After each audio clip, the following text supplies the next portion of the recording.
Hello दोस्तों, नमस्कार। SMKC channel में मैं आप सब लोगों का दिल से बहुत बहुत स्वागत करता हूं। फर्स्ट टाइम विजिट किया जरूर चैनल को सब्सक्राइब कर लेना। उसी के साथ साथ फ्री स्टॉक मार्केट क्लासेस इस चैनल को भी चाहो तो फॉलो कर सकते हो, सब्सक्राइब कर सकते हो। यहाँ पर भी बेल आइकन को हिट करके ऑल सिलेक्ट करके रख लेना। चैनल का लिंक ऊपर आई बटन पे नीचे डिस्क्रिप्शन में मिल जाएगा। एंड आज के दिन की बात करें, जितने भी इंपॉर्टेंट वीडियोस थे सबके लिंक आपको नीचे डिस्क्रिप्शन में मिलेंगे। अगर आप चाहो तो उनको भी कवर कर सकते हो। तो चले दोस्तों, फिलहाल इस वीडियो को स्टार्ट कर लेते हैं। ठीक है दोस्तों, अभी हम लोग आ चुके हैं बिल्कुल हमारे नॉर्मल स्क्रीन के ऊपर। एंड दोस्तों, इस वीडियो में हम लोग उस टॉपिक के बारे में बात करने वाले हैं जिसके चलते बहुत सारे लोग ज़रूर परेशान यहाँ पे हो चुके होंगे। मतलब अगर इन सेक्टर्स से जुड़े हुए कंपनीज अगर किसी ने बाय करके रखे होंगे तो डेफिनेटली उनमें हम लोग को एक निराशाजनक माहौल ज़रूर देखने को मिल सकता है। एंड वो चीज़ वैलिड भी है। मतलब हमने बिल्कुल भी नहीं सोचा था कि ऐसा कुछ चीज़ यहाँ पे हो जाएगी। बट आपको पता ही है कि जो भी फैसले लिए जाते हैं सरकार की ओर से, राइट, उसको तो यहाँ पे फॉलो यहाँ पे करना ही पड़ता है। एंड इसी चीज़ से रिलेटेड हम लोग को यहाँ पे अच्छा खासा झटका इस ओवरऑल सेक्टर को यहाँ पे लगते हुए देखने को यहाँ पे मिला था।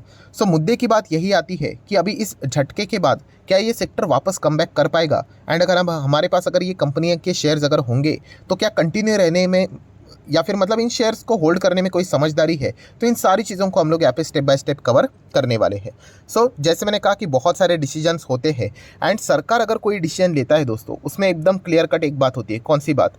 यस, कि वो फैसला एक्सटर्नल फैसला होता है। एक्सटर्नल इशू मतलब आपको पता ही है कि कोई भी शेयर अगर गिर जाता है तो मैंने आपको बताया कि आइदर वो इंटरनल रीज़न के चलते गिरेगा या फिर एक्सटर्नल रीज़न के चलते। इंटरनल रीज़न बहुत डेंजरस होता है। इसका अर्थ ये होता है कि उस पर्टिकुलर सेक्टर के अगर मान लीजिए 10 शेयर्स है तो 9 शेयर्स ऊपर भाग रहे बट एक शेयर वो नीचे जा रहा है, मतलब उस कंपनी में कुछ गड़बड़ है, उसको हम लोग इंटरनल इशू बोलते हैं।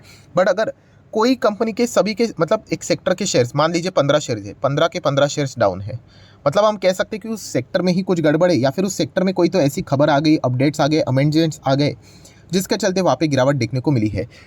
जो सरकार फैसला लेती है वो एक्सटर्नल ही इशू बनकर यहाँ पे सामने आ जाता है। एंड जो सरकार ने फैसला लिया इसके बाद ये सेक्टर के शेयर्स नीचे गिरे तो ये एक्सटर्नल इशू है, राइट। तो ये बेसिक पॉइंट आप लोगों को पता होने चाहिए। तो सबसे पहले आप लोगों को पता ही है दोस्तों कि IRDAI इंश्योरेंस सेक्टर का रेगुलेटरी बॉडी की अगर हम लोग बात करें, ये है हेड बॉडी। आप अगर नीचे भी चले जाओगे तो आपको मिलेगा, ये देखिए रेगुलेटरी बॉडी लिखा हुआ है IRDAI। 1999 में इसके यहाँ पे हम लोग को फाउंडेशन होती हुई देखने को मिली थी।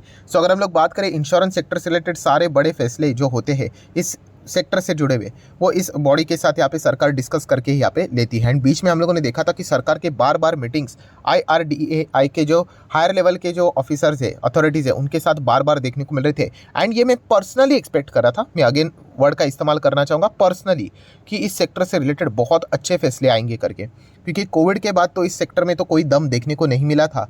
तो इतने बुरे हालात से गुजरने के बाद सरकार कुछ ना कुछ अच्छा लेकर आएगी। बट उसके बाद जो फैसला हम लोग को देखने को मिला, कौन सा? यस, बजट में निर्मला सीतारमण जी की अगर हम लोग बात करें, मतलब 1 फेब को जो फैसला आया था, मतलब बजट में सबसे ज़्यादा हाईलाइटेड पॉइंट यही रहा था कि सरकार ने जो नया टैक्स रिजीम यहाँ पे इंट्रोड्यूस किया, ठीक है, मतलब इसके पहले भी हुआ था बट बताया था कि 7 लाख तक आपको कोई भी मतलब इनकम अगर आपकी होगी तो कोई टैक्स नहीं लगेगा। 7 लाख के ऊपर चले जाएंगे तो आपको स्लैब के हिसाब से टैक्सेशन देना पड़ेगा। ये नॉर्मल सी चीज़ है। बट ये बताया गया कि आप अगर नए इसमें जाते हो तो आपको जो भी डिडक्शन आप क्लेम करते थे 80C के, वो सारे आप लोगों को नहीं मिलेंगे। जैसे ही ये खबर सामने आ गई, आप सभी लोगों को पता ही है कि बहुत सारा हम लोग को हंगामा होते हुए देखने को यहाँ पे मिला था। मतलब सबसे पहले तो हम लोग को क्या क्या चीज़ें देखने को यहाँ पे मिली थी कि जो क्लेम आप कर सकते थे वो भी नहीं मिलेगा। एंड उसी के साथ साथ और भी बदलाव किए गए, जैसे कि हायर प्रीमियम पॉलिसी जो रहते थे उनको भी टैक्स ब्रैकेट के अंदर लेके आ गए। डबल झटका हम लोग को लगते हुए देखने को मिले थे। एंड ये झटका खास करके लाइफ इंश्योरेंस वाली जो कंपनीज है उनमें हम लोग को लगते हुए देखने को यहाँ पे मिला था। उसके बाद आप लोगों ने देखा होगा कि जो लाइफ इंश्योरेंस वाली कंपनी है जैसे कि HDFC लाइफ, ज़बरदस्त हम लोग को गिरते हुए देखने को मिला। अगर मैं 6 महीने का चार्ट पैटर्न ओपन कर दूँ, आप देख सकते हो उसके पहले बहुत अच्छा कर रहा था। क्यों कर रहा था अच्छा? क्योंकि सरकार इंश्योरेंस सेक्टर को बढ़ावा देने की बात कर रहे थे हायर लेवल अथॉरिटी के साथ। जैसे अभी मैंने बोला ना कि IRDAI के साथ बातचीत कर रहे थे। हर कोई उम्मीद लेकर चल रहा था कि अभी इस सेक्टर के दिन बदलेंगे, राइट, जिसमें मैं भी आता हूँ। बट बाद में जो यहाँ पे सुनने को और देखने को मिला, आप देख सकते हैं ये जो बड़ी गिरावट है, कोई चेक करने की ज़रूरत नहीं है। बट आप देख सकते हैं, देखिए 31 फेब के बाद 1 तारीख को आप देख सकते हो जो फैसला हुआ, सीधा स्टॉक हम लोग को ज़ोरदार क्रैश होते हुए देखने को मिला। और ये अकेला कंपनी नहीं है HDFC life, then SBI life में भी आप लोगों को वही चीज़ देखने को मिलेगी। 6 महीने का चार्ट पैटर्न ओपन कर लेता हूँ, देखिए बिल्कुल टॉप से जोरदार गिरावट एंड उसके बाद लोअर लो हम लोग को ब्रेक होते हुए देखने को मिल रहे हैं। सिमिलर वे आईसीआईसीआई प्रू की भी अगर हम लोग बात करें तो ज़बरदस्त ये जो आप लोगों को गिरावट देखने को मिल रही है उसके पीछे का रीज़न वही है 1 फेब जो सरकार ने फैसला लिया। उसके बाद हम लोग को इन सभी स्टॉक्स में मजबूत गिरावटें देखने को यहाँ पे मिली थी। फिनसर्व की भी बात करें, ये भी इंश्योरेंस सेक्टर में यहाँ पे काम करता है एंड लाइफ इंश्योरेंस की बात करें उसका किंग एलआईसी में भी हम लोग को ज़बरदस्त गिरावट देखने को यहाँ पे मिली थी। सो अभी तक आप लोगों को पता तो चल गया होगा कि हम लोग लाइफ इंश्योरेंस सेक्टर से रिलेटेड ही ज़्यादा बातचीत यहाँ पे कर रहे हैं एंड वो एक सरकार का फैसला पूरे इस सेक्टर में तबाही मचा के चला गया। तो इसके बाद तो मतलब हमारी जो उम्मीद की किरण थी कि अच्छा कुछ होगा, ये तो रिवर्स गियर चला गया सब कुछ। सो यही चीज़ बार बार बहुत सारे इन्वेस्टर को सता रही है कि अभी आगे क्या एग्जिट करना ही ठीक रहेगा।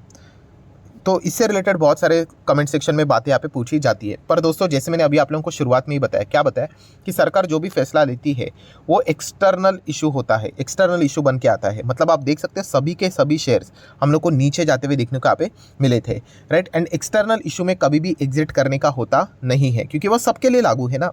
ऐसा नहीं कि सिर्फ आप ही की एक कंपनी के लिए वो चीज़ें लागू है। हाँ, वो हम कह सकते हैं कि डिसअपॉइंटमेंट ज़रूर है, मुझे तो बहुत ही ज़्यादा है क्योंकि मैं बहुत ओवर एक्सपेक्टेशन लेकर चल रहा था, आप ऐसा भी बोल सकते हो।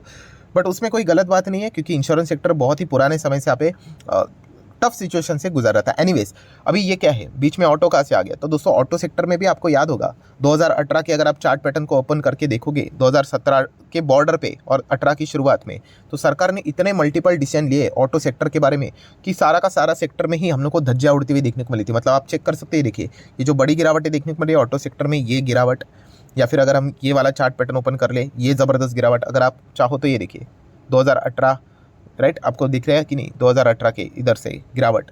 देन अगर हम लोग बात करें एक और चार्ट पैटर्न ज़बरदस्त 2018। मतलब ये सिचुएशन क्या थी, ये मैं बताने की क्या कोशिश कर रहा हूँ कि सरकार कोई भी फैसला लेती है वो एक्सटर्नल इशू ही होता है, राइट। एंड एक्सटर्नल इशू उस पूरे सेक्टर को डैमेज करवा देता है एंड एक्सटर्नल इशू के चलते कभी एग्जिट करना नहीं होता है। हाँ, इंटरनल होता तो आप चाहो तो एग्जिट कर सकते हो कि आपके बाकी कॉम्पिटिटर अच्छा कर रहे हैं बट आप नहीं कर रहे हो।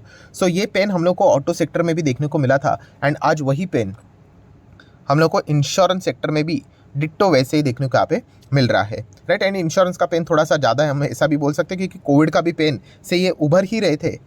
तो मदद करने के अलावा हम कह सकते हैं कि और यहाँ पे अटैक सरकार की ओर से इस सेक्टर में हम लोग को देखने को यहाँ पे मिला है।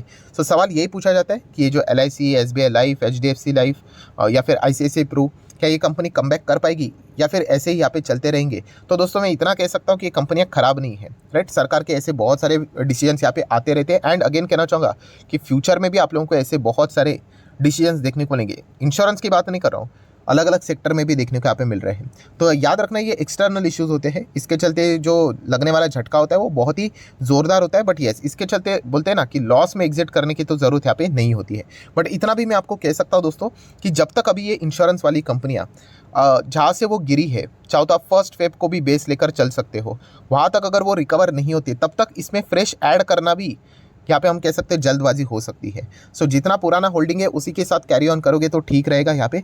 और एडिशनली यहाँ पे नीचे एवरेज करते जाना थोड़ा सा रिस्की डिसीजन साबित यहाँ पे हो सकता है क्योंकि हमें चेक करना पड़ेगा कि सरकार ने जो फैसला लिया है कि डिडक्शन आप लोगों को यहाँ पे नहीं मिलेंगे नए टैक्स रिजीम के हिसाब से, तो उसका एक्चुअल में कितना परिणाम इन सेक्टर के ऊपर यहाँ पे होता है, क्या नए पॉलिसीज यहाँ पे हो रहे हैं, रिनोवेशन कितना हो रहा है, वो देखना इंटरेस्टिंग रहेगा, राइट। जैसे कि इंश्योरेंस कंपनियां बोल रही थी कि इसका कोई फर्क नहीं पड़ेगा, जैसे कि LIC के मैनेजमेंट ने उसी दिन अनाउंसमेंट करके बोला था प्रेस कॉन्फ्रेंस में कि लोग इंश्योरेंस पॉलिसियाँ इसीलिए लेते खुद के लाइफ को प्रोटेक्ट करने के लिए, ना कि टैक्स में बेनिफिट के लिए। सो उनकी बात तो बिल्कुल सच थी। बट कुछ ना कुछ तो लोग ऐसे भी होते हैं कि सिर्फ यहाँ पे हम लोग को डिडक्शन मिल जाते हैं, राइट, 80C के अंडर, इसलिए वो इंश्योरेंस यहाँ पे लेते थे। सो उनकी तादाद कितनी है, कितने नंबर ऑफ संख्या में वो इंश्योरेंस लेते थे एंड अभी कितने सारे लोग क्विट करेंगे, उससे हम लोग को रियल पिक्चर पता चलेगा कि वाकई में इस सेक्टर को इस डिसीजन सरकार के फैसले के चलते डैमेज हुआ है या नहीं हुआ है। कुछ हद तक तो डैमेज ज़रूर होगा बट बहुत अगर डैमेज अगर बड़ा रहेगा तो फिर रिकवरी के लिए भी बहुत ज़्यादा टाइम यहाँ पे लग सकता है। बट पर्सनली मुझे ये मैं फील करता हूँ कि जितना हम लोग आगे बढ़ रहे हैं दोस्तों, तो इंश्योरेंस से रिलेटेड जो एक्चुअल इंश्योरेंस क्या करता है कि अगर आपको कल कुछ हुआ तो आपकी फैमिली को उतना पैसा मिल जाएगा ताकि उनको फाइनेंशियली कोई दिक्कतों का सामना ना करना पड़े। तो इस चीज़ से रिलेटेड इंश्योरेंस लिया जाता है, ना कि डिडक्शन के चलते। सो ये अवेयरनेस मुझे ऐसा लगता है कि फाइनेंशियली जितना हम लोग आगे ग्रो कर रहे हैं, जितना कंट्री हमारा आगे बढ़ रहा है, तो ये करेक्ट इंश्योरेंस को देखने का जो नज़रिया है वो भी लोगों का ऐसा ही रहेगा, ना कि जस्ट टैक्स डिडक्शन के चलते।